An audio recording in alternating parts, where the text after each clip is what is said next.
Fame's newest member, spent a career with the Black and Gold. Ricky Jackson elected along with 6 other players into the class of 2010. Ricky Jackson was the leader of that famed Dome Patrol that took the Saints from perennial losers to perennial contenders in the late 80s and early 90s. 128 career sacks leaves him in the top 10 of all time. 41 forced fumbles, 118 passes defended. This is the first time he was ever a finalist, and today he found out the good news that he was finally elected into the Pro Football Hall of Fame. We'll have much more on his election coming up at 6. And Ricky is such a great guy. He still lives in the New Orleans area, and I mean, I'll tell you what, you can't help but love Ricky Jackson. Well, it's like you said, his numbers were as good, if not better, than a lot of guys that are already in the Hall of Fame. A lot of it had to do with the market that he played in, and maybe some off-the-field troubles that dogged him after he retired. I think that kind of hung around his neck like an albatross. But finally today, with the recognition that the Saints brought to this city and to some of the voters that were spending time in this city, I think he finally got what was due. And if he can be in front of that board in person, who's going to tell Ricky Jackson no? Not me. No, another nice touch to a great weekend. Yeah. Thanks, Scott. It really has been. And you know, in the 5 o'clock show, we did tell you about some of the alternatives to Ocean. Live from Miami, site of Super Bowl 44, WWL-TV presents an Eyewitness Sports special.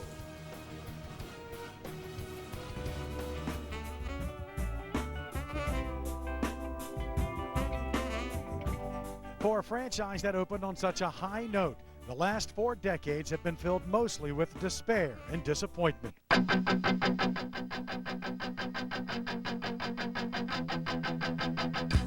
But 4 years ago, along came a new coach, quarterback, and attitude.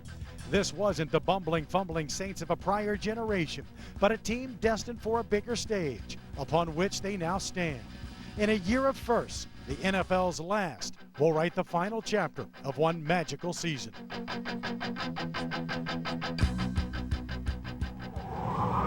Hello, everybody, and welcome to Miami, Florida. It is Super Bowl Eve. The Saints and the Colts in Super Bowl 44. This time tomorrow night, they will be playing at Sun Life Stadium here in Miami. And what has been a history-making weekend, and now what has been a history-making day. The Saints and the Colts and Ricky Jackson getting into the Hall of Fame. The man calling his very first Super Bowl tomorrow night, Jim Henderson, Channel 4 Sports Director. And what a love fest it has been here in South Florida all week. Great Saints fans, and they've enjoyed every minute. And boy, I think they must outnumber the Colts fans 20 to 1, and they're certainly more vociferous. I'm staying with a bunch of Saints fans at the hotel up toward Fort Lauderdale, and they think that the Colt fans are intimidated by them, and I think they're probably right. Well, let's hope. Man, some people would hope. Will Peyton be into it? That's the bigger question. That's a little tougher. That I'm not sure. Ricky Jackson. Wow, you think about what he has meant to the Saints organization, member of the Dome Patrol. What a day for him and this organization. Richly deserved, too, and I know everybody's pointed out these stats justify his inclusion in the Hall of Fame years ago. But he never won a playoff game. He never got the true national stage that some of the players are getting now. But you look at the guy, my remembrances of Ricky Jackson are these. He was the toughest, most instinctive, most durable, most aware football player I've ever seen on the football field, and his statistics back that up.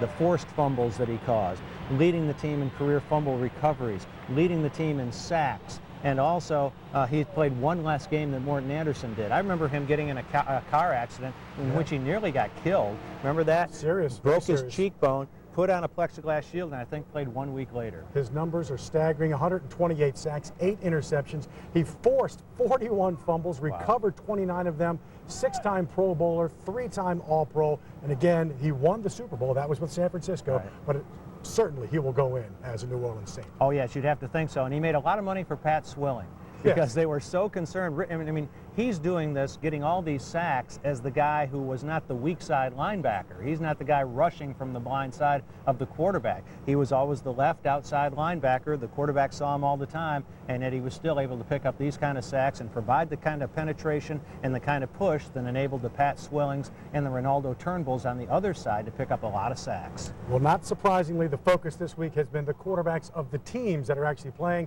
That is Drew Brees and, of course, Peyton Manning from New Orleans. Scott Cody with more on this very important matchup. Their stories are different, their importance the same. 22 quarterbacks have been named Super Bowl MVP. All signs point to that number growing by 1 after Sunday. No two quarterbacks have meant more to their respective teams than Brees and Manning.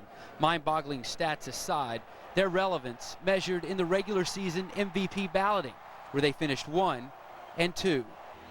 Drew Brees has put the weight of not just a franchise, but a rebuilding city on his shoulders, one of which has rebuilt itself, and the reason he's visiting Miami this week rather than calling it home. It was 4 years ago, the Dolphins and Saints, the only two teams who believed he could recover from shoulder surgery.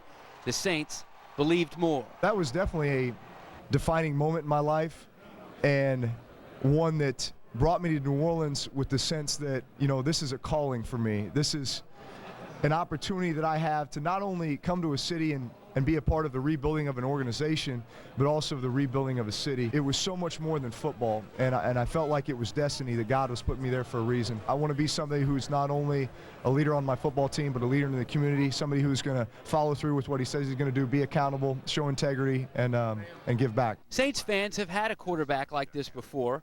Archie Manning's support of New Orleans matched Drew Brees. Archie's supporting cast, however, did not. That's why before Brees, the city's favorite son was also their favorite quarterback. I understand in this game, New Orleans people are Saints fans, and I'm fine with that. He's sympathetic to the Saints' magical season, even wishes he'd been in the French Quarter just 2 Sundays ago. After you've gone through some struggles as an early player, early in your career, going 3-13 as a rookie, having some disappointing playoff losses, it does teach you a lot about how special it is to be able to play in this game. Similar setbacks have followed Drew Brees in the region he enthusiastically reflects, each having gained strength from the other over the past 4 seasons. You have to go through some tough times and fight through adversity in order to get to this kind of level and have these types of opportunities. And had you not gone through some of those things earlier in the history of this organization or in my own career or things like that, then you wouldn't have learned the lessons that you learned in order to get here, or had that chip on your shoulder, or had the motivation that we have. The final score Sunday will go a long way in how both breed, the other a community. Both quarterbacks taking a page from Archie Manning, who made New Orleans his home in the offseason and in the regular season after being drafted out of Ole Miss. Peyton Manning calls Indianapolis home, stays there year-round. Drew Brees calls New Orleans home, stays there year-round. Not only are they a huge part of their franchises, they're a huge part of the cities in which they play. And as you said, don't know if they'll be the MVP, but these two guys are going to have a huge hand in the victor of this game. I think you've got to assume that they would, considering the stats that New Orleans puts up and the way that Indianapolis likes to move the football. You've got to think that the winning team is going to have a big day from their quarterback. Critics would say that Drew needs to play better than he did against the Vikings. Here's a guy who had 3 touchdown passes against the Vikings, but critics would say he needs to have a better game than he did against Minnesota. And I think he will. I think all of us who've watched Drew down through the year know that he was a little tight, I think. Maybe it was the adrenaline, maybe it was the occasion, but that was not as sharp as Drew Brees is usually, and I think can be again tomorrow. So I think he'll play better in the Super Bowl than he did in the NFC Championship game. Has he seemed pretty loose, Drew Brees, this week? This team has really handled it as good as you can, I think, considering everything that's really surrounding this team. It's one thing for a team like Indianapolis or a team like San Diego or a team like Atlanta to come to the Super Bowl, but a team like New Orleans, with everything that's happened and all the peripheral stories that are out there, Drew Brees has embraced all that. He seemed pretty calm and collected. One interesting note at Media Day that I thought was kind of fascinating. They each talked for an hour, speaking of Peyton and Drew Brees, nonstop, always crowded. Peyton Manning never took a drink of water. Drew Brees always took his time, and between every other question was taking drinks of water. I don't know if that says that Peyton's a machine, but I just thought it was definitely different. Some people think he is. I think he is, too. Some people would say Sean Payton, first time in a Super Bowl, he'll have some nerve, but he's a Bill Parcells disciple. He's a very disciplined, he's ready for the moment. He's been through it as an assistant coach. If I might relate one thing about Peyton to you, I went out to Media Day and didn't really have to cover it. I was mostly a spectator walking around, and I went over to the area where Peyton is. And a lot of people think they call it hypermnesia. He never forgets anything he's seen or heard or read. And I'm way in the background. You saw all the people that were around Peyton Manning. I didn't want to bother him, so I'm sitting way in the back. He comes off with all sorts of security around him. He comes walking over to me, shakes my hand. He said, "I've been looking for you. I thought you'd ask the first question like you did 3 years ago when we were here." Now, all the stuff that he's got going on, and for one, I was so flattered that he would do it to begin with, but he just said, I'm really happy for the Saints, really happy for you guys, and I think he's sincere. I've known him for a long, long time. For him to say, you know, I was hoping you'd ask that first question just like you did 3 years ago. Who? I didn't remember that. Well, you can't buy class. Real quick, he was probably trying to collect on a bet, and that was the only time he was ever going to run into I bet Jim. you $100 Henderson asked the first question. Come on, Henderson, you cost me a seat. All right, gentlemen, thanks very much. So coming up later tonight, we're going to hear from Archie Manning, and certainly as expected, he's being pulled in a couple of different directions emotionally this week. Excited for the Colts and pulling hard for Peyton, and but proud of the Saints and everything that's that whole story. So just trying to enjoy the journey. Well, when we come back, we've been talking about a Who Dat takeover on South Beach all week. Mission accomplished. Stay with us.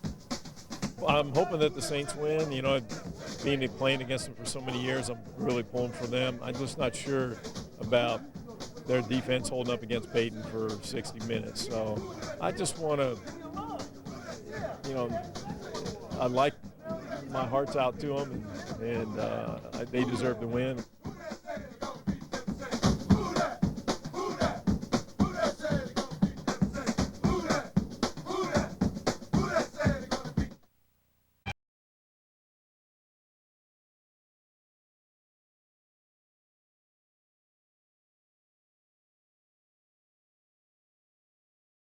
What's that? Probably have to win out to make the playoffs. Playoffs? Don't talk about playoffs. You kidding me? Playoffs? I just hope we can win a game. Another game.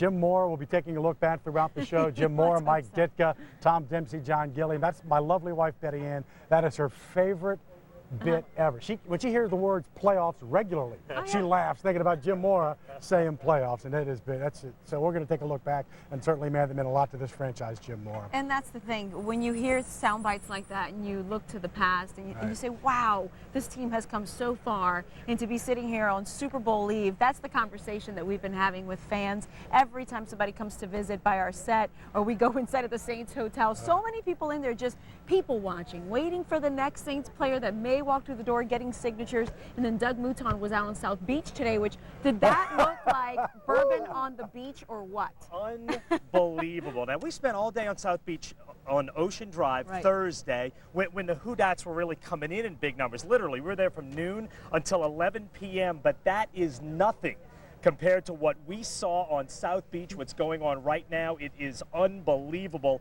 Literally thousands of Saints fans are lined up on Ocean Drive. Photographer TJ Pipitone and I spent the afternoon on Ocean Drive, and this is what it looked like.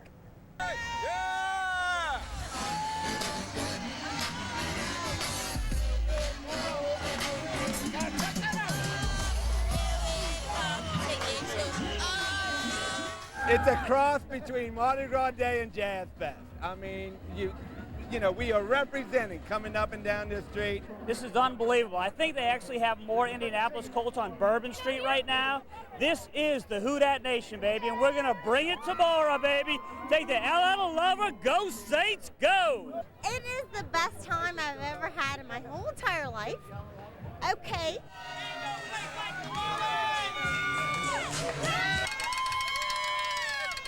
I couldn't miss this for the world. People ask to buy the tickets, they're prices. I'm not giving them up. I'll be at the game tomorrow. We're bringing the trophy home, baby. 2010 Super Bowl champs, New Orleans. This is a dream come true. Who knows? I'm one of their 5 fans.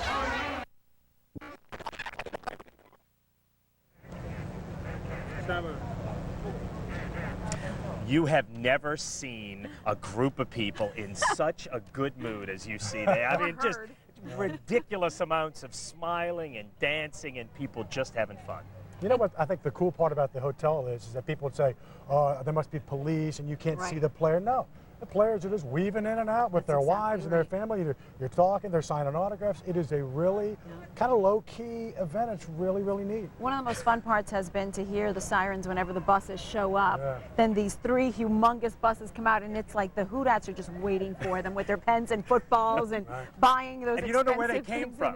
All of a sudden, there's a mad rush. Right. I think they're torn because I think they're so excited and they want the game to be here. Yet, who wants this like Christmas? You don't want it to go too fast. You want to savor every second of this. It's been a really, really great week. Not over yet. I think that is exactly right. And coming up later in this Super Bowl special, the Dean of New Orleans Sportscasters, he has covered 40 Super Bowls. Did you think you'd see a day that you... No. I mean, I have to be honest. I didn't. I was hoping it would happen, but to be honest, I didn't think I'd ever see it in the Super Bowl. Peter Finney has covered sports in New Orleans for more than 60 years, and he says he's never seen anything quite like this. It's great stuff from the Dean of New Orleans sports writers on what this week means to him and to the city. Nobody says it quite like Peter Finney, and he's coming up in about 45 minutes. That's amazing. Yeah. And you think about all these people that have been around for so long, like Dave Dixon and the Romick family. And he goes right in that crowd that just deserves this day. And all of his family are New Orleanians. They're all, some of them are here, but he is so rooted in this town, and he's one of the great sports writers in America and has been for 6 decades, and we'll hear from him in a moment. Thanks, Doug. Thank you, Doug. Well, Reggie Bush literally brought the wood against Arizona. When we come back, more with Reggie Bush on a more humble, more patient Reggie Bush as our live Super Bowl coverage pre-Saints and Colts continues from Miami after this. I think a big part of what New Orleans does is taking the ball away. We saw that in Minnesota. They bring pressure to the quarterback, get him uncomfortable.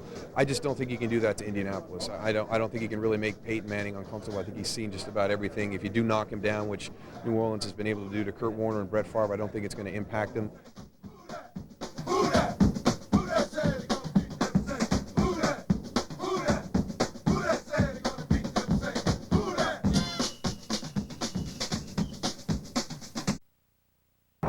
First of all, I was almost late getting to the stadium. It was wild. I mean, seriously, it's a feeling that it's hard to explain. You know, I walk into the stadium here, it's 80 to 90,000 in Tulane Stadium, a white shirt, bow tie. You know, and I never played before these many people before. And we won the toss, and the ball came to me. I just took the ball and started running. I mean, I was really afraid. And once I saw it open, it was just like, hey, it's over.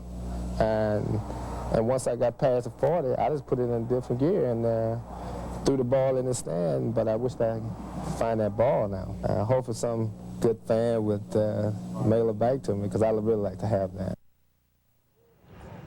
Well, that's the way the Saints opened as an organization some 43 years ago, and now they are on the cusp of their first Super Bowl victory with a win over the Colts. And again, the weather here in Miami, South Florida, very nice, a little chilly, a little breezy tonight. The weather tomorrow should be perfect. Low humidity. Rain will not be a factor as it was in 2007. So the weather and the field conditions, despite the Pro Bowl last Sunday, should not be a factor. Reggie Bush had a breakout year as a rookie, but then injuries somewhat slowed his play after that point. Juan Kincaid with more on a new, more patient, more humble Reggie Bush.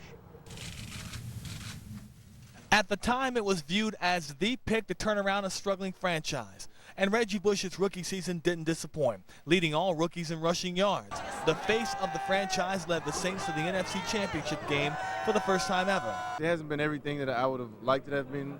You know, I think in the perfect world, you know, I would have wanted everything to happen much quicker. And I think, you know, I kind of imagined that, you know, I'd have a couple Super Bowl rings by now and, you know, a couple Pro Bowls. And, you know, it's a tough league. Bush would find out how tough over the next 2 seasons, as injuries would limit his effectiveness. It was tough, you know, it was tough dealing with injuries. Anytime you're not on the field playing, it's tough, you know, and it's hard to, you know, sit there and watch your teammates, you know, playing, and you're not able to help them, and you almost have a sense of as if you're not, you know, giving the organization maybe their money's worth or living up to your own expectations. All of a sudden, Bush looked more ordinary than extraordinary. For the first time in his playing career, teams had figured him out, and Bush was struggling with the reality of being just another player on the field. You know, for all players, not just me. When you're battling injuries, you start to have a little doubt. And the only way to get through it was to play through it. 2 seasons of disappointment by Reggie's standards, 2 seasons of soul-searching helped to shape his young NFL career.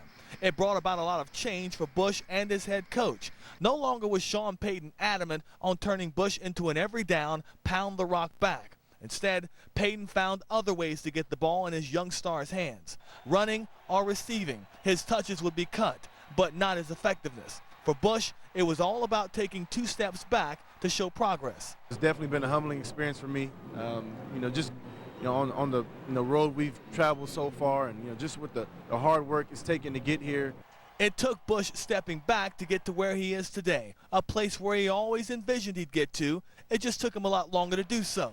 I've always envisioned, myself playing in big games, and I've gotten chances to play in the big games, and so I would kind of say that it feels like home. It is, I know it's a Super Bowl and it's fun, it's amazing, but it feels like home. It feels like this is where where I'm supposed to be. When he first arrived in 2006, this is where Saints fans envisioned Bush would eventually lead the team. After all, big game performers are supposed to crave the biggest stage of them all, and once again, Bush has it. Experience it can help you in all phases. I think once you get into that, putting pressure on yourself, that's when you play your worst. And back with Scott Cody, and I think what is the microcosm that is Reggie Bush we've seen in the last few weeks, and that is the Arizona game. He runs like a man possessed. That's the Reggie Bush that I think they drafted him for and that the fans wanted to see. And he didn't play poorly against the Vikings, but the fumble, and that was so in 1 week you see this, 1 week you see that, and I think that's been kind of a microcosm of his career thus far. I think what you're seeing is Sean Payton is understanding what he can and can't do and how he needs to use him, and Juan touched on it in the story. But I really thought it was interesting and unique and important that after that muff punt, when they got the football back after the Minnesota turnover, what did Sean Payton do? Back-to-back runs with Reggie Bush. He didn't want him going into the locker room with that feeling of losing the football on his mind. He gave him 2 runs to sit on that going into the locker room, because I think he understands the psyche of Reggie Bush. He's extremely emotional. We've seen several times in training camp where he'll get upset, throw his helmet on the ground, because he's at a point now and he's having to adjust and do things that he's never had to do before. I think a lot of credit goes to Sean Payton and the coaching staff of adjusting to Reggie Bush as much as it goes to Reggie Bush for adjusting to the NFL. And certainly the addition, not the addition because Pierre Thomas has been, but the season that Pierre Thomas had, the season that Mike Bell had, you weren't going to see Reggie Bush off tackle, screen pass. You could use him more the way you really wanted to use him. You put him in motion and you made every time that he moved, someone had to follow him, or 2 guys had to follow him. And in 07 and 08, after that run, remember Deuce gets hurt, and they never really could find anything. Pierre Thomas, what was his role at that point? It was something that Sean Payton had to address, and what he did, he came in this season, he knew he had to run the football. It was shocking to look at this. They average almost more than 200 yards rushing a game. I mean, it's fantastic the way that he's transformed this game and still been able to make Reggie Bush a part of it while going back to that rookie year when he caught 88 footballs and was such a dynamic threat. Played at USC. This is a kid that is used to the big stage, certainly is. We know about his girlfriend. He's used to the limelight. He's used to all that. This is a stage that maybe in his stage of his career he's ready for. I think Juan kind of pointed to it. He's built for these types of games. He had the spotlight in LA. That was their pro team. He really thrived on that. You saw, he's played now in 4 postseason games. He has 5 touchdowns. I think we talk about it in the sports office all the time. I think he can close toward the end zone better than any football player in the league right now, meaning when he can see the end zone, I think he can get to it better than anyone. Whether it's leaping over, whether it's finding a crease somewhere. And so I think in these games, his adrenaline gets a little more amped up. Sean Payton knows which buttons to push a little more. And you see what you saw in Arizona. You see what you saw even in Minnesota. Remember, he gets over the goal line on a play that probably only he and a handful of other players can make. Do you think that they have, because I know fans are asking this at home, they're going, wait, as a punt returner that they have ingrained in him that you don't have to score every time. A 7-yard return, an 8-yard return is okay sometimes? You saw it, and Greg McMahon talked about it leading up to that NFC title game was, we've got to let him know that it's okay for 10, like you said, and that's tough for Reggie Bush to grasp, but you started seeing a little bit. But man, when I think you'll take a busted play, a loss here and now, when you can get a touchdown, especially in the Super Bowl, because you know how much it could change momentum. Scott Cody, we'll see you later in the show. Thanks very much. Well, sports announcers' life during the season is all about the team. When we come back, one local play-by-play man had to deal with his son's battle with cancer. They're going to be in the Super Bowl. They're going to be in Miami, and I want you to be there. I want you to be there. It doesn't matter what happened with me, but I'll be with you. He will. Our Super Bowl coverage live from Miami continues after this. Stay with us. You know, I don't see a clear-cut favorite.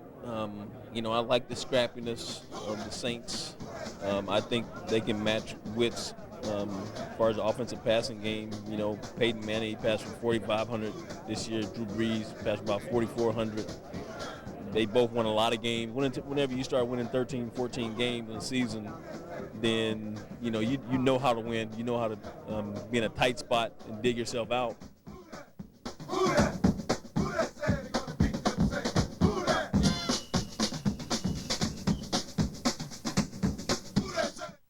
10. Whichever one starts. Whichever ones don't, we'll back him up. Period. Cut and dried. It's nobody's concern but ours. Nobody's. Next. Injuries from the game week? Talk to the trainer. Next. Mike, why are you in such a bad mood? What do you care? Okay? If you were 2-7, you'd be in a bad mood too. Memory. Oh my! Thank God things have changed. A trip down memory road, Mike, Dick, and again, there were some lean years, which makes you appreciate the success that this team is having right now. Absolutely, and there's so many sportscasters that have been with this team throughout the years, and this week is huge for them as well. There is one man in particular who has been covering the Saints in Spanish on Spanish radio for 14 years, very popular sportscaster, and it just so happens that the team's most successful year has also been one of the toughest years for him and his family. His son was diagnosed with non-Hodgkin's cancer, and one of the things that has kept him in this job was his child. Gracias, muy buenas tardes, tengan todos. Aquí estamos ya a través de... Marco Antonio Garcia has been the Spanish-speaking voice of the Saints for 14 years at La Fabulosa 8:30 a.m. in New Orleans. This is part of my life. I've been doing this for so many years for the people. And for the people who listen in the Romance language, this season couldn't sound any sweeter. But the irony is that while the Saints were winning the most in their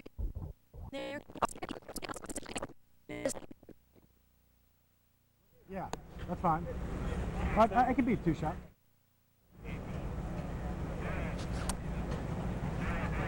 Well, we will bring you that story, I guess, a little bit later. It seems like we had some technical difficulties with it. Once again, Marco Antonio Garcia, he is the sportscaster for Spanish radio. He is here, and he will get to tell the story of whatever happens with the Saints. He lost his son not too long ago, but we will bring you that story in its entire form later. In just a few minutes. For the last few days, as you well know, this has been Who Dat Bill. But for some Saints fans, South Florida is home right now. But their love of this team has not been lessened one bit, the Saints that is, because of their separation with the city.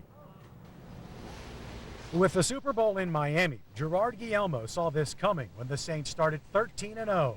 The Hanville native, diehard Saints fan, who now lives in Fort Lauderdale, started making room. I just got 100 text messages, save me your spot on your floor, you know, we're coming here. And sure enough, those people held to their word. Gerard was still living in New Orleans when Katrina struck. His company immediately put the roof on the temporary animal shelter for the SPCA. Dark days, but life-changing work. And me being a dog lover and an animal lover, I mean, it was neat. And at the time, you just wanted to take 4 or 5 of them home with you, you know, it was just ridiculous. Gerard is now in marine construction. His address might say Florida, but his heart remains with the black and gold. We definitely deserve this. Over 40 years, the franchise, and this is it. This is our time. Who that? How about them Saints? Go Saints! Dr. Suzanne Turpin-Mayer can relate. For 27 years, she taught at the LSU School of Dentistry in New Orleans. Katrina pushed her to Fort Lauderdale and her daughter's house. But her love of the Saints keeps her bond to the city tight. Absolutely incredible. I mean, I just couldn't believe, you know, that they could have gone this far. So whether they win or lose, they still win, as far as I'm concerned. Because of what she and so many others endured for the last 4.5 years, she truly appreciates what this season means. They carry the hope of an entire region that was so devastated a few years ago. And I remember the times when they didn't have anywhere to practice.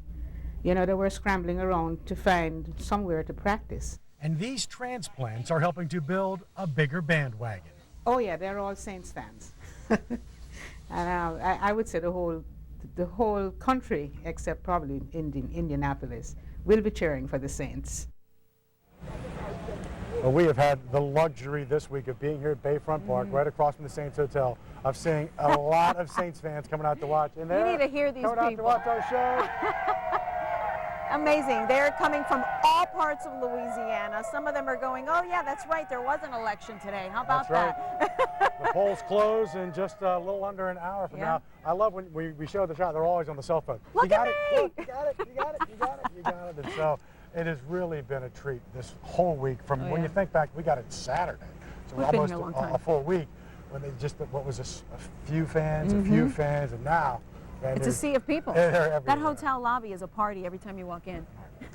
Well, it has been somewhat a week of without controversy when it comes to comments made from the teams, and certainly Greg Williams, the Saints defensive coordinator, he kind of made some aggressive comments after that Minnesota Vikings game, but thus far, his team, his defense, has answered all those challenges. More on Super Bowl 44's pregame show after this.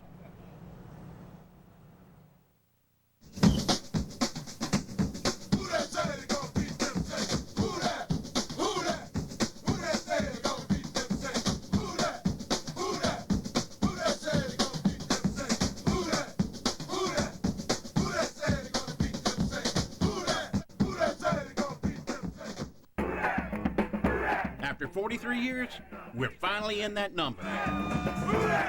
This is our year. We're going to the big show. We Dat, River Parish Disposal salutes the black and gold and all the fans who have supported this team game after game, season after season. We're gonna do this for Buddy D, baby! River Parish Disposal. Yeah, our business stinks, but it's picking up. My salesperson put me at ease. I'm very patient, and my name is Paul. My name is Norman.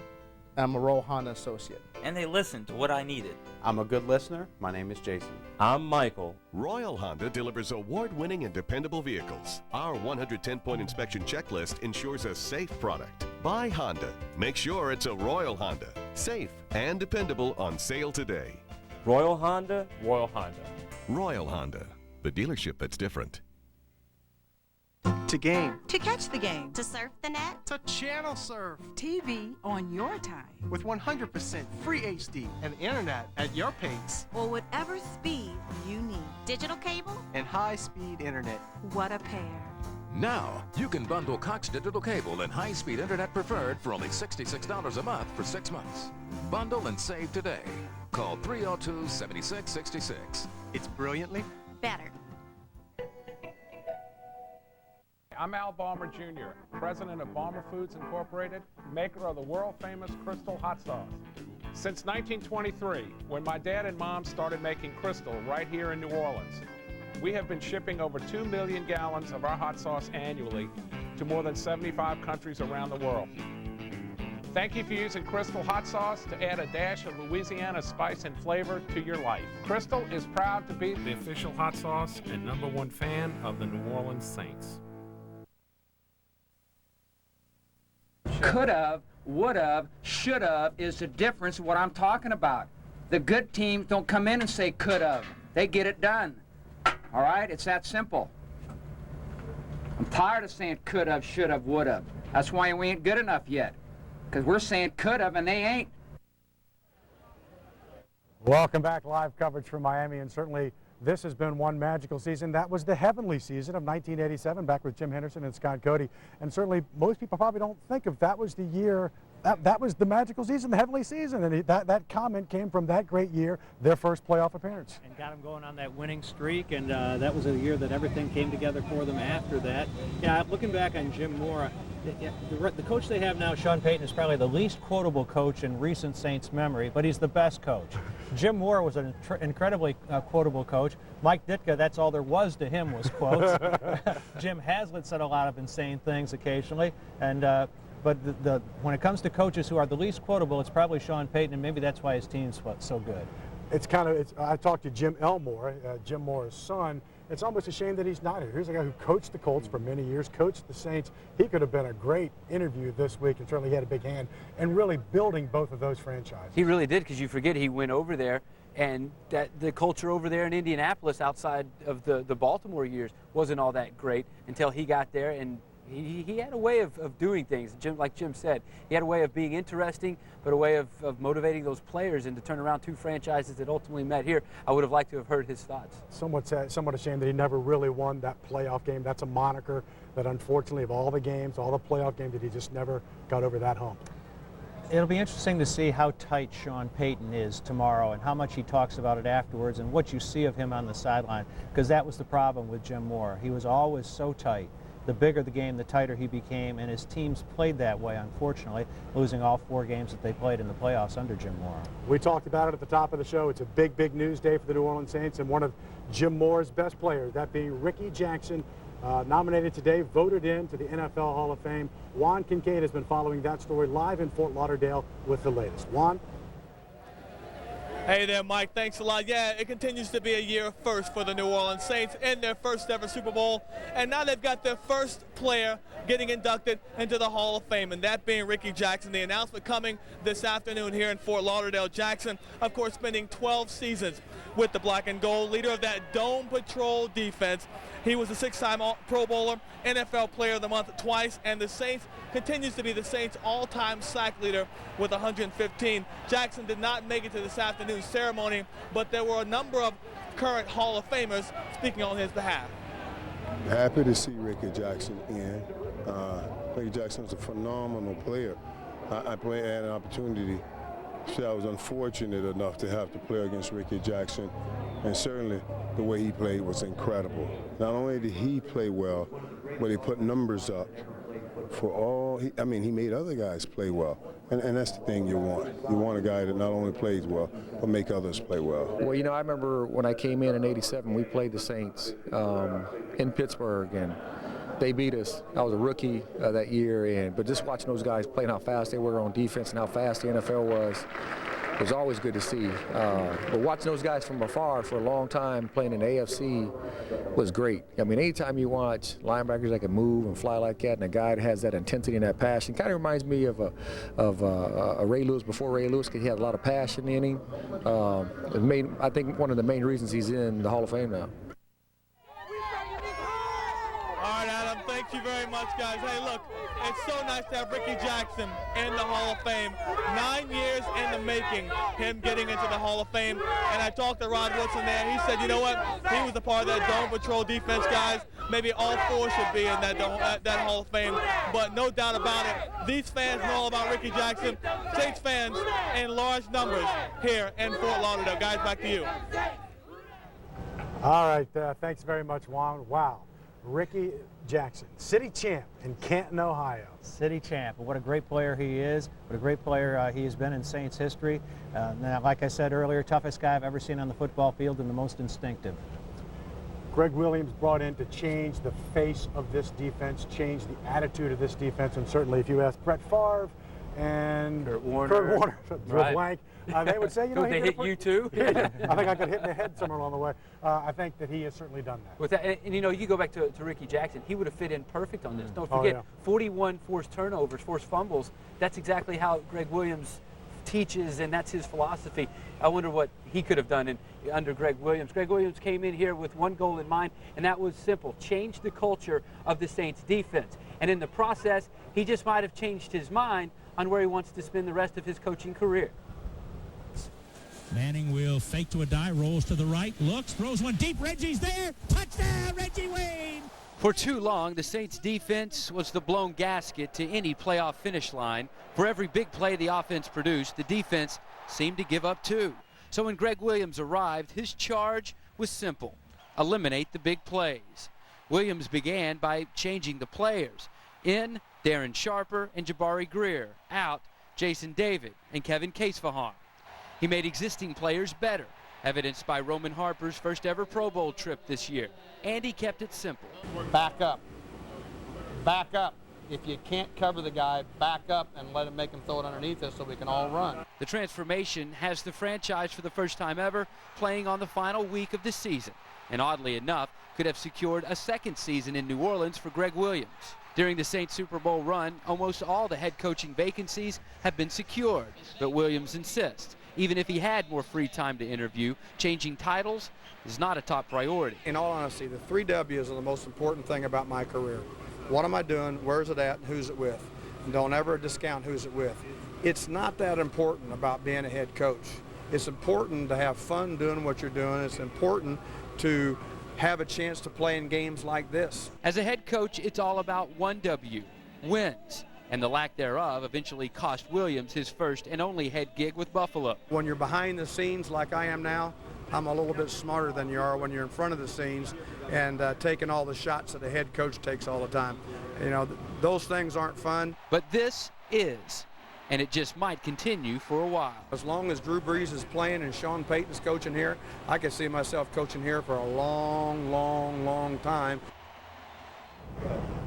Greg Williams leans on everyone that he's ran into over the years. Don't forget, he's lost a Super Bowl before as defensive coordinator with the Tennessee Titans. Says he doesn't want to do that again. And Jim, as he's kind of prepares for this game, he says, I'm going to call Rex Ryan, I'm going to call Buddy Ryan, I'm going to see what they saw last week that maybe they weren't able to do.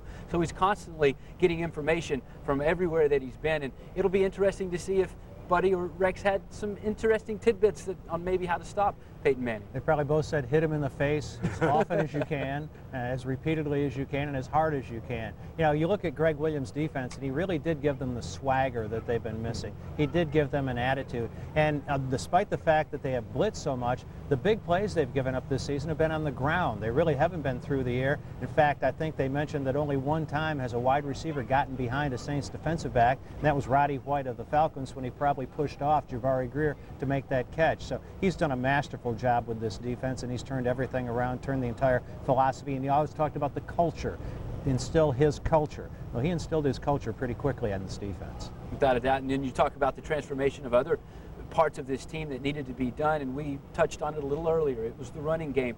And I think against the Indianapolis Colts, you're going to have to establish not Reggie Bush, you're going to have to establish Pierre Thomas, and you're going to have to get yourselves in those 3rd and 2s and those 3rd and 3s by pounding him. Yeah, and he's such a versatile back and so good in the red zone. And also he's a very reliable back. I think he's only given up 1 fumble all year long, and he's the guy that rises to the occasion. Remember the kickoff return that he had in overtime against Minnesota after Courtney Roby had been hurt. So he's a guy that always seems to step up at on the big stage, and I expect Pierre Thomas to have a big game tomorrow. Kickers have played such an integral role in this postseason, most of it bad. Garrett Hartley, Matt Stover, a veteran. Hartley certainly probably still floating around after that Minnesota kick, but not surprisingly, it's likely that those two will play a role tomorrow. Yeah, Stover had a bunch of short field goals against the Jets. He probably gets a lot of short field goal attempts with that offense, and with Peyton. He's the oldest player in the NFL, by the way. I think he just turned like 42. Wow. So he'll be the oldest player, I think, in Super Bowl history. But certainly he's been around replacing Adam Vinatieri, who underwent an operation earlier in the season.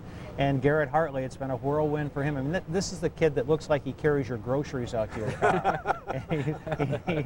and he's now an icon in Saints history. But you know, you're only as good as your last kick. His last kick was a great one, but after tomorrow night, we'll be talking about his last kick. Drew Brees and this Saints offense for a while in the first maybe 2/3 of this season got off to just great starts.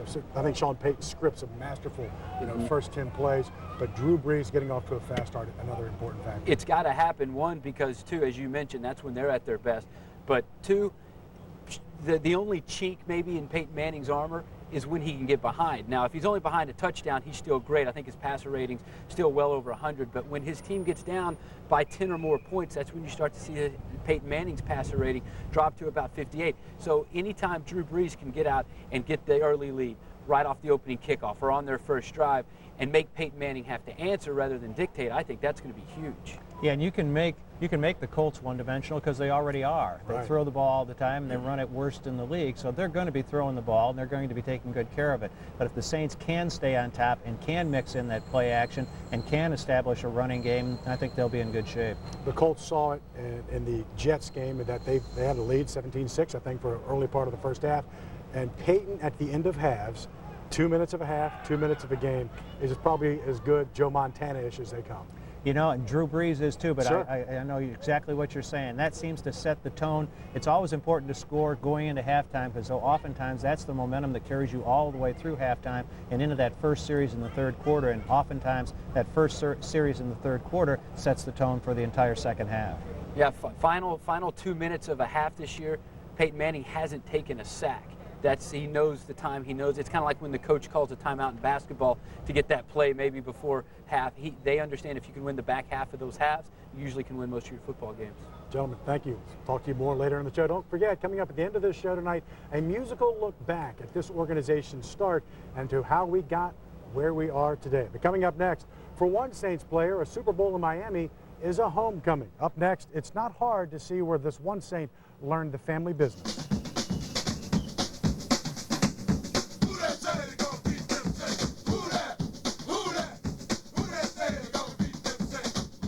First, I was picking the Colts, but over the last couple of weeks, I've taken the Saints. And the reason I've taken the Saints is, I said the Saints defense, people talked about they were ranked 26. But if you look at the playoff game, they've had a lot of turnovers. That means a great deal. And you look at what Drew has brought to that offense. And I think the Saints they can score points. And now with the White being injured, and you got to have all your guys ready to play.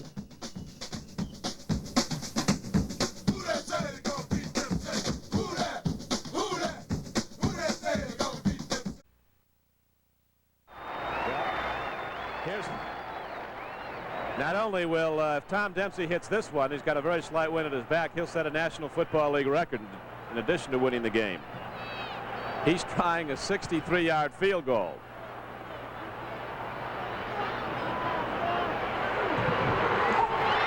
I don't believe this. It's good! I don't believe it! The field goal attempt was good from 63 yards away! Super Bowl coverage coming up with the Saints and Colts tomorrow night on Channel 4. We're taking you right up until the polls close on election night, and Angela and Dennis will take you through as New Orleans works to elect a new mayor tonight. Wow, that was Tom Dempsey's kick. 200,000 people were apparently there and only a 70,000 seat stadium because you meet people everywhere. Oh, was it Tom Dempsey's kick? So oh, was true. it Tom Dempsey's kick? And so it was a big, big moment for the Saints, 63-yarder. We had some technical difficulties earlier with a very important story for a very personal story for one sports center. Absolutely. You meet so many people in this business that have been covering the Saints or whatever team for so many years, and one of them has actually covered it on Spanish radio for 14 years, all the way back in 1996. His name is Marco Antonio Garcia, and Mr. Garcia had a son who passed away recently. And people say that they thought that he was going to get out of the business because his son was diagnosed with cancer. But in fact, he says it is what kept him in the business, and he thinks why the Saints are in the Super Bowl. Gracias, muy buenas tardes, tengan todos. Aquí estamos ya a través de... Marco Antonio Garcia has been the Spanish-speaking voice of the Saints for 14 years at La Fabulosa 8:30 a.m. in New Orleans. This is part of my life. I've been doing this for so many years for the people. And for the people who listen in the Romance language, this season couldn't sound any sweeter. But the irony is that while the Saints were winning the most in their history, Garcia was losing a huge part of his life. He knew he was with cancer, but he never quit. Garcia's son Luis was nearing the end of his 7-year battle with cancer. In between his son's cancer treatments in Dallas, Garcia was flying back and forth to call the Saints games, often because his own son was forcing him to return home. His partner, Emilio Estrada, couldn't believe Garcia's dedication. I was in Dallas, and then the following week, we had to come over here, call Arizona. It was hard to do it, but he inspired me to do the job. On December 9th, Garcia's son didn't have the strength to push forward anymore. His parents buried him, and days later, Garcia was behind the microphone again, simply because of the words that his son spoke to him on his deathbed. This is like he told me, I know you always want to be in a Super Bowl. And this is the best opportunity that your dream come true. Call the Saints in Spanish on a Super Bowl. And thanks God, the opportunity I'm going to have it to do that. Garcia sat in the Superdome that magical January 24th, when thousands held hands in the moments leading up right to this kick. Se va, se va, se va, se va, se va el Nuevo León a Miami. Se van los Santos a Miami. Nos vamos a Miami.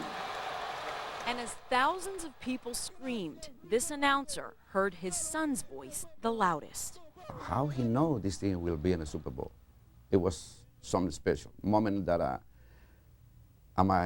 never will forget. For Garcia, somehow his son made this happen for his team. This is the same year. They're going to be in a Super Bowl. They're going to be in Miami. And this is exactly where Garcia will be on Sunday. And no better place than watching his Saints on the field with his angel in heaven. Well, Mr. Garcia says that he will be there tomorrow, ready for the biggest game of his life, thinking about his son, of course. And Mike, you're not going to believe this, but one of the most amazing parts of his story is that the very first game that he called on Spanish radio was Saints versus Colts. You know what? It's all about perspective. It's Absolutely. a football game. It's all about perspective. Saints defensive lineman Bobby McRae Jr. grew up not too far from here in Homestead, Florida, where football was always pretty talked about much at home. Oh yeah, that's because the very first person to teach him about football was actually his father. His father still loves a good game, and he will definitely enjoy tomorrow's, as Juan Kincaid reports. Cobb is drilled from behind, and on his back is Bobby McRae. My dad has always been a hardball on me. Life is hard. A father's love for his son is rarely questioned. But to understand Bobby McRae's relationship with his dad, Bobby Sr., you have to know the history. Number 93's early days were spent in a sheltered household in South Florida. If you were a bad influence, I didn't want you around my kids, even if you were family. So a lot of times we did a lot of family things. We went out to movies, dinner, you know, as a family. McRae Sr. used tough love to raise his son, not forcing him into playing football.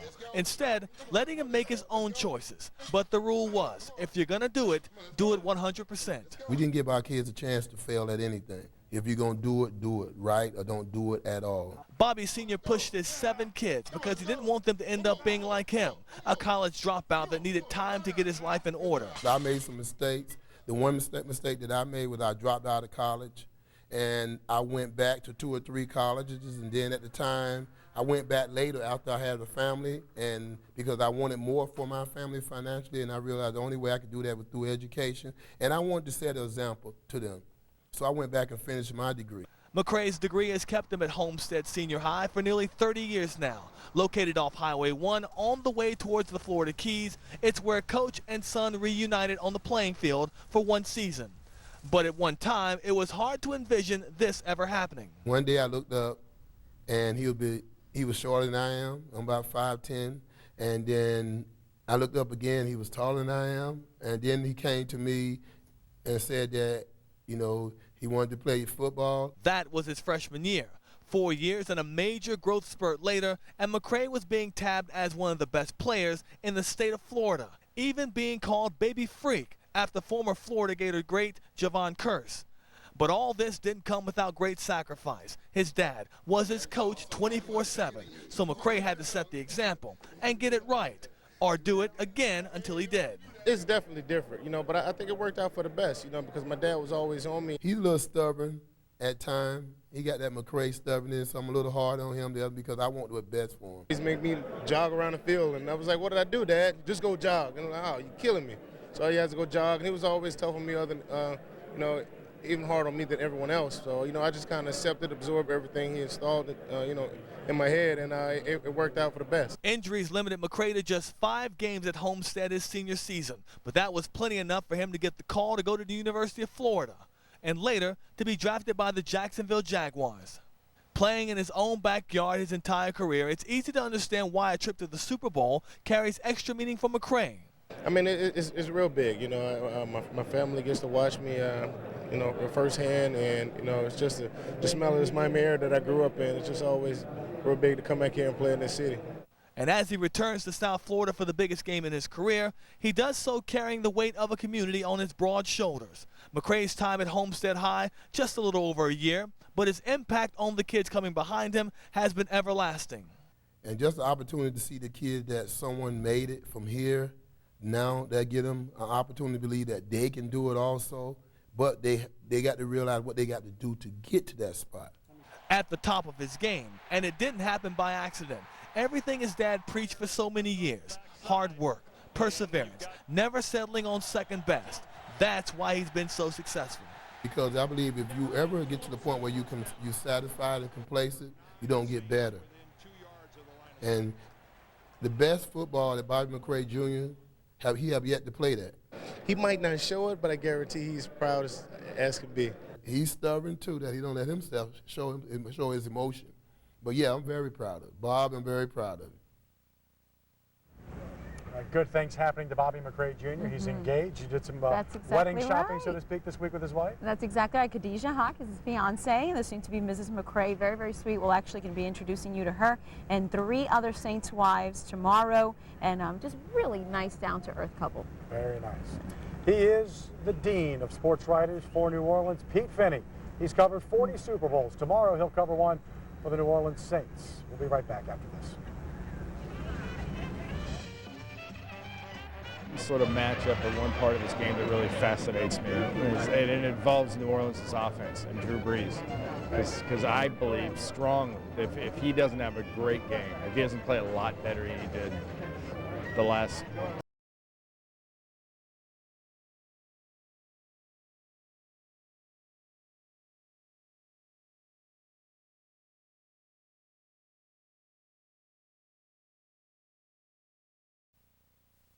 You really don't know. You think you know, but you don't know, and you never will. That's one of the most asinine questions I've ever heard. But to be honest with you, when you ask me that question, it really doesn't surprise me. Next. Finally have their first player. The effervescent Jim Mora. This week we have seen a lot of New Orleans fixtures become national hits. Jim Henderson is a perfect example. Bobby Hebert and the dean of New Orleans sports writers, Pete Finney. These 3 guys have done a ton of interviews nationally and internationally this week. Pete Finney has seen the NFL grow up. He's been to 40 Super Bowls, but he says he's never experienced anything like this. Did you think you'd see a day that you... No. I mean, I have to be honest. I didn't. I was hoping it would happen, but to be honest, I didn't think I'd ever see him in the Super Bowl. Peter Finney was there for the Saints' first game and has been there every step of the way. More than 40 years of misery leading here. And then you're playing a coach, you're playing Peyton Manning, who grew up as a Saints fan, whose father played on the team. You could not have written a better story.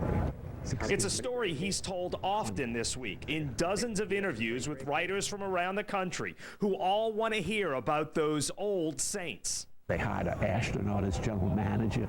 They were 1-15. They were calling Aints. The Bags came out. They started the Bags. I mean, Buddy started the Bags way back. And that's what makes this such a special story, is the misery the franchise has gone through, and all of the fans who are the most loyal fans in the NFL, because those people backed the team when things were terrible. And count the Finney family in that number. 6 kids, 20 grandkids, 3 great-grandkids. One son lives in Louisville, the rest all New Orleanians. My wife, who doesn't, Dee Dee, doesn't follow NFL that closely, she's caught up in this. And to see her turn black and gold and start cheering, it's remarkable. So, but that's the impact it's had. I mean, you see more black and gold. I've never seen anything like that. And after more than 60 years covering New Orleans sports, he has this advice. Enjoy it while it's here, because it may never come again. But to live through it, it's unbelievable. And that is good advice. We saw people on South Beach obviously heeding that advice, trying to savor every moment of this. Jim, Pete Finney has just been a master writer for certainly beyond my lifetime even. He's an icon and so fair. I've never seen him take a note, and somehow he gets it all right. All right, gentlemen, thank you very much, Doug. He's got 3 outstanding boys. 2 of them have something he dearly coveted, a Super Bowl ring. We will talk to the Mannings, Archie, Peyton, and Eli, when we come back. Dwight Freeney's such a big story. What effect that's going to have on the game? Of course, it's going to. And, you know, will somebody step in his place and be a star? But I think we all know about Peyton Manning and Drew Brees. And I think I've told this to a few people. Just the thing that interests me, and I feel pretty safe in saying, I believe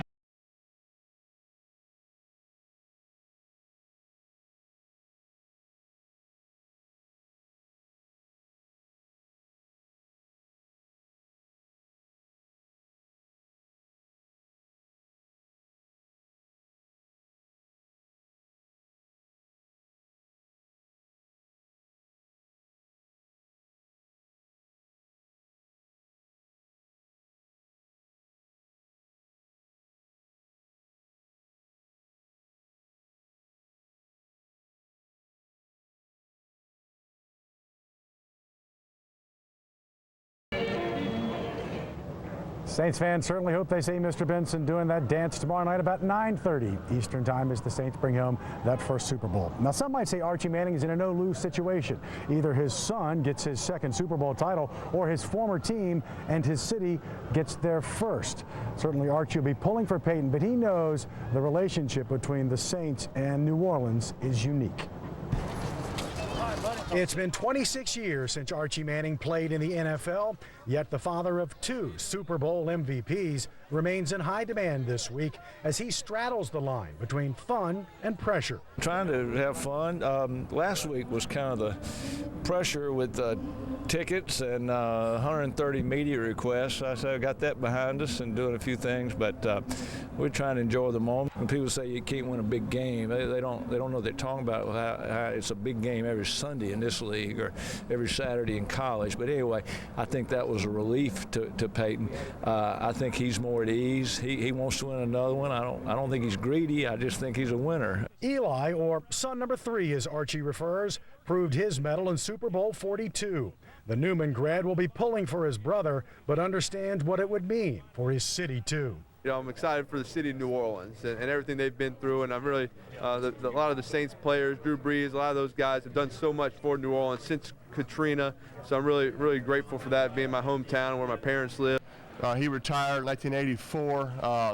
I was 8 years old. Dan Marino was just coming into the NFL, so I think it's important always to have a favorite player at all times, a current player. So I went from Archie Manning to Dan Marino, and then, you know, once Dan retired, Eli was just starting to play college ball, so Eli Manning became my favorite player. In a family that can appreciate a good quarterback and a person's character, the Mannings know what they're up against in Drew Brees. The Manning family is a big fan of Drew Brees, and we're close to Brittany, and we think a lot of them, and I'm like so many other New Orleanians. I'm indebted to Drew Brees and all these Saints players for everything they've done for our city. Archie will spend pregame, as he often does, with the last point of business, a hug and a text. I don't bother him a lot. He'll call me.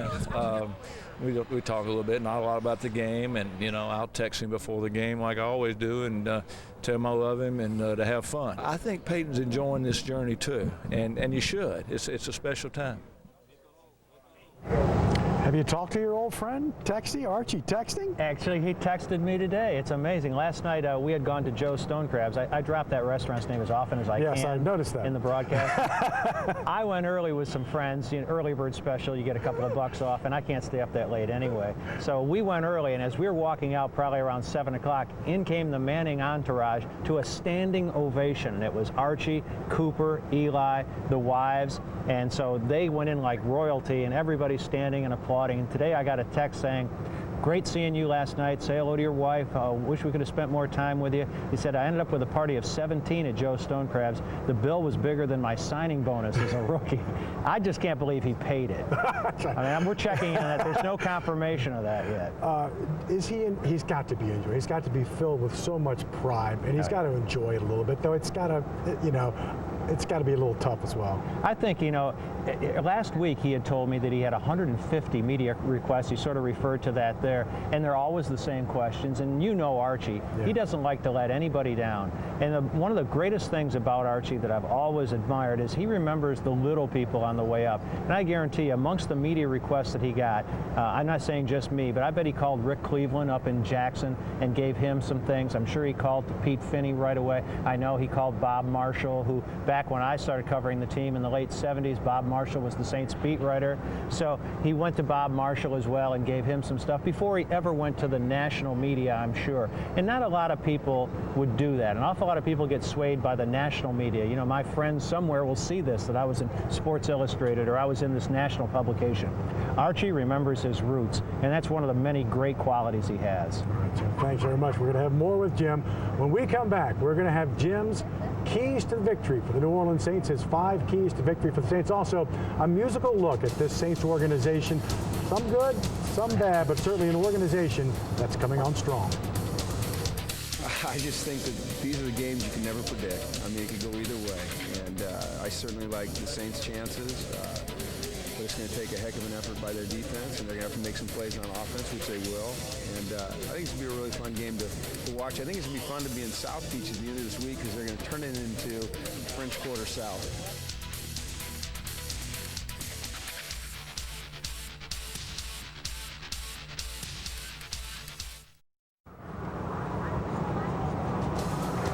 Welcome back to our live Super Bowl coverage as the Saints get ready for the Colts tomorrow night and what is going to be a great, great football game. And words have power. This is one of the hottest items for Mardi Gras this year. These beads, when pigs fly. The immortal words uttered by Jim Henderson when Garrett Hartley's field goal went through.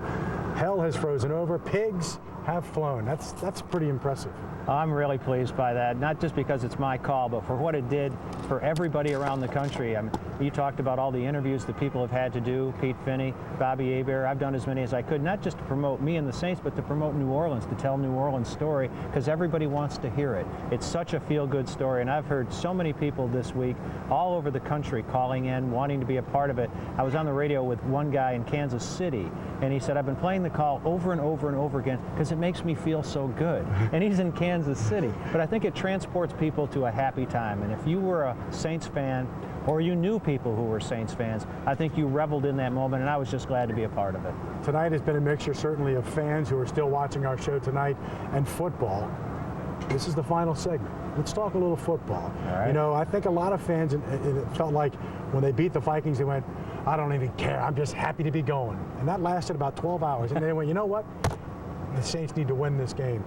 Jim's 5 keys to victory. All right, I put together a few thoughts. Let's see if you agree. The first one is get Bush going early and in the right direction. Reggie Bush is a game changer for better or worse. And in the 2 playoff games, we've seen good Reggie against the Cardinals. We've seen bad Reggie against the Vikings when he muffed a punt. He's had at least 1 touchdown in all 4 of his career playoff games. Involve him early as the first possession, maybe the first play.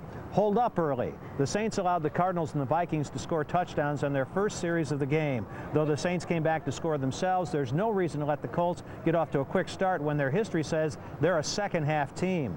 Lance a lot or a little. After leading the team in receptions last year, a succession of injuries limited Lance Moore to just 14 regular season receptions. He's healthy now. He can't possibly have been an object of the Colts' defensive preparations with his inactivity and all the other weapons the Saints have that the Colts had to devise plans to stop. Go after cornerback Gerard Powers. Powers is a rookie 3rd-round draft choice out of Auburn who's coming off a left foot injury that he suffered way back on January 16th. Sean Payton is great at exploiting matchups. Expect him to go after Powers or whoever replaces him. And finally, let her rip. All the pressure's on the Colts here. They're the favorites. They're the team with the best regular season record. They're the recent world champions. The Saints cleared the biggest hurdle in team history by winning the NFC Championship game. It's all downhill for them from there. Now they're here. And if they play loose, they won't lose? I think they have been loose this week. I think there's been a good balance of loose and football, and I think if there were a 6, the Vikings almost were able to overcome 5 turnovers. I don't think this Saints team can afford that kind of deal. They've got to hold on to the football. I agree, yeah. And they've done a pretty good job of that, but only the 1 turnover that they had against the Vikings. I don't think they can force 5 against the Colts, however, and Peyton Manning. So I think it'll be a tighter game because of that. Even though all the other statistics in that NFC Championship game favor the Vikings, it's usually turnovers and turnover differential that decides the game. And I think for the most part, there won't be a big gap of 4 like there was against the Vikings. Well, as I'm sure you've heard, one of the most popular questions here in South Florida this week has been, can you believe it? I mean, the franchise that has been the punchline for so long has punched its ticket to its first Super Bowl. It has been a long, enduring journey, but as the song says, the Saints are coming.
Doesn't have to cue me.